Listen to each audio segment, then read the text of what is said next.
संजीव, आपसे शुरुआत कर रही हूं। अब तक तो सिर्फ राहुल गांधी वोट चोरी करने का सिर्फ आरोप लगाते रहे, लेकिन कल उन्होंने बकायदा मतदाता सूची के आंकड़ों के साथ यह साबित करने की कोशिश की है। 5 तरीकों का इस्तेमाल वो यहां बताते नजर आए, जिसके तहत किस तरह से वोट चोरी यहां पर की गई है। कर्नाटक की एक विधानसभा का उन्होंने एग्जाम्पल रखा। अब यहां पर राहुल गांधी जिस तरह से इस पूरे मामले को लेकर संजीव फ्रंट फुट पर आ रहे हैं, पूरे इंडिया गठबंधन को साथ लेकर जो चल रहे हैं, सीधे तौर पर उन्होंने ये आरोप लगा दिया है कि अब यहां जो पैटर्न दिख रहा है, पहले महाराष्ट्र फिर हरियाणा, दिल्ली को लेकर भी आम आदमी पार्टी इस मामले में साथ खड़ी नजर आ रही है। अब कर्नाटक को लेकर उन्होंने जो ये एटम बम फोड़ा है या नहीं, लेकिन मामला तो ये गंभीर है, शिकायत तो ये गंभीर दिख रही है। इस मामले को लेकर अब एज पर कौन यहां पर इस वक्त आपको कौन सा गठबंधन दिख रहा है? क्योंकि यहां सिर्फ मामला बिहार ही नहीं है, आगे बंगाल भी है, उसके आगे तमिलनाडु भी है, तमाम राज्यों के चुनाव हैं।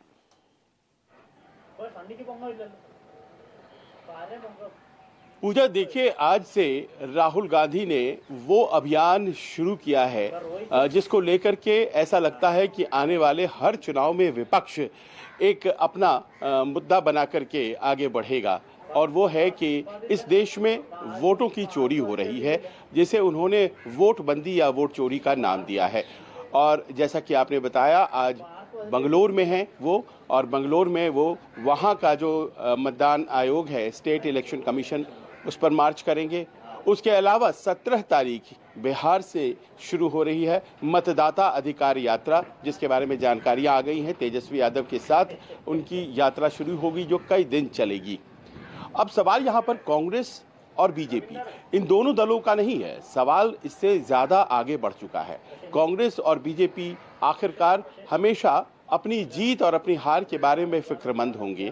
संस्था जो लोकतंत्र की है, संस्था जिसके जरिए लोकतंत्र चलती है, और वो है संस्था चुनाव आयोग, उसको लेकर के दोनों के मुख्तलिफ विचार होंगे। एक कहेगा वो निष्पक्ष है, दूसरा कहेगा नहीं, वो चोरी कर रहा है। पर सवाल यहाँ संस्था का है।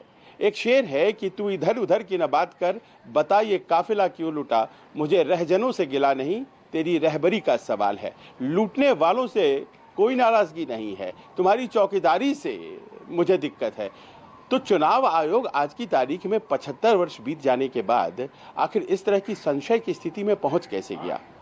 मैं ये समझ नहीं पा रहा कि कल से लेकर अब तक कई घंटे बीत चुके, उसी आंकड़े के आधार पर राहुल गांधी दावा करते हैं जिस आंकड़े को सप्लाई किया है खुद चुनाव आयोग ने।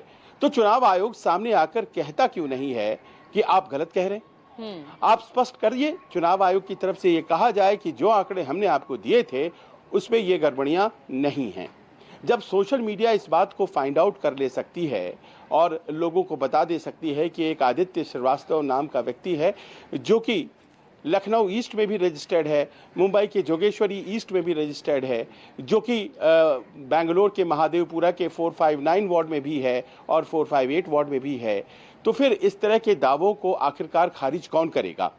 इलेक्शन कमीशन करेगा। और इलेक्शन कमीशन सामने आता है एक ऐसी मांग के साथ जो आपको कतई कन्विंसिंग नहीं लगेगी। वो कहते हैं कि आप शपथ में, वो राहुल गांधी को कह रहे हैं, शपथ में दीजिए कि जो आप कह रहे हैं वो सही कह रहे हैं। अरे वो कह रहे हैं सही, नहीं कह रहे हैं सही, ये तो आपको तय करना है, क्योंकि डेटा तो आपने दिया था। कोई चांद से डेटा तो नहीं आया है ना, आपके डेटा के आधार पर ये इन्फ्रेंसेस है जो ड्रॉ की गई हैं, और ये जो इन्फ्रेंसेस है ये ड्रॉ करने के बाद आपके मुंह पर ये कालिक की तरह लगाने की कोशिश हो रही है, तो साफ तो आप ही करेंगे ना, आप शपथ दूसरे से कैसे मांग सकते हैं? प्रश्न यहाँ ये भी है कि अगर इसमें कोई गड़बड़ी है, और भगवान न करे ऐसा हो, क्योंकि ये 140 करोड़ देशवासियों की आस्था और विश्वास का सवाल है, जहां राजा और रंक को एक ही वोट मिलता है। तो अगर मान लीजिए कोई गड़बड़ी साबित हो जाती है, तो आप सोचिए कि इसके पहले जितने चुनाव हुए और इसके बाद जितने चुनाव होंगे, उन सब पर आस्था क्या रह जाएगी? हम लोग फील्ड में जाते हैं और पाते हैं कि सुबह सुबह कितनी ऊर्जा से बुजुर्ग आते हैं अपने मॉर्निंग वॉक, उनको लगता है आज उसका सैक्रिफाइस करना है, क्योंकि आज वोट डालना है, लोकतंत्र का उत्सव है। माताएं बहनें अपने खाना बनाकर या फिर बिना ब्रेकफास्ट तैयार किए चली आती हैं और कहती हैं कि पहले मतदान फिर जलपान। उन सब भावनाओं का क्या होगा? और तमाम बातें जब पहले ही से तय हो जाएंगी कि इलेक्शन में कौन जीतेगा, तो फिर लोग बाग लाइनें क्यों लगाएंगे? आप सोचिए हाल के दिनों में मत प्रतिशत कितना ज़्यादा बढ़ा है। लोगों को ये एहसास होने लगा है कि हमारे वोट से चीज़ें तय होती हैं और फिर अचानक से ये बात सामने आती है। तो बड़ी जिम्मेदारी आज की तारीख में न कांग्रेस की न बीजेपी की, बड़ी जिम्मेदारी सबसे ज़्यादा इस बात की पूजा कि चुनाव आयोग कैसे सामने आता है। आखिरकार क्यों चुनाव आयोग को सुप्रीम कोर्ट को कहना पड़ता है कि वो जो 65 लाख वोट हैं, वो 65 लाख वोट किसके कटे हैं, ये आप सुप्रीम कोर्ट में दायर कीजिए। वो सीधे सीधे क्यों नहीं कह देते हैं? वो सीधे सीधे बता दें कि आखिरकार ये जो लोग हैं ये माइग्रेट कर गए, ये 22 लाख वो लोग हैं जो मृतक हैं और इतने लोग हैं जो कि डुप्लीकेशन में थे जिनका 2 जगहों पर वोट था। इस डेटा को हासिल करने में सुप्रीम कोर्ट की दखल की क्यों जरूरत है?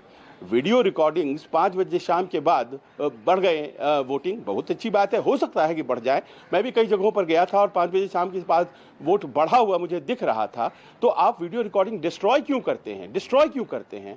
आज की तारीख में कौन सा ऐसा डिजिटाइजेशन का युग है, कौन सा ऐसा आपके पास मशीन पुरातन आपने रखा है जिसके पास कौन ऐसा हार्ड ड्राइव है आपके पास, डेटा आपके पास स्टोर ही नहीं हो सकता है? तो ये तमाम प्रश्न हैं जो कि एक सामान्य भारतीय के दिमाग में उठ रही हैं और कांग्रेस बीजेपी से अलहदा ये मामला है लोकतंत्र में आस्था का। और कहीं ना कहीं आज की तारीख में सामने इलेक्शन कमीशन है और उसके दरमियान बहुत से सवाल। पूजा, बिल्कुल बहुत से सवाल हैं और अभी हमारे पास खबर भी आ रही है चुनाव आयोग के सूत्रों से, जिसमें ये कहा गया है, चुनाव आयोग की तरफ से ये सूत्र बता रहे हैं कि लगता है कि हमेशा की तरह ही राहुल गांधी बिहार के एसआईआर में दावे और आपत्ति अभी देने की बजाय चुनाव के बाद ही देंगे। फिलहाल ये चुनाव आयोग के सूत्रों के हवाले से खबर आई है।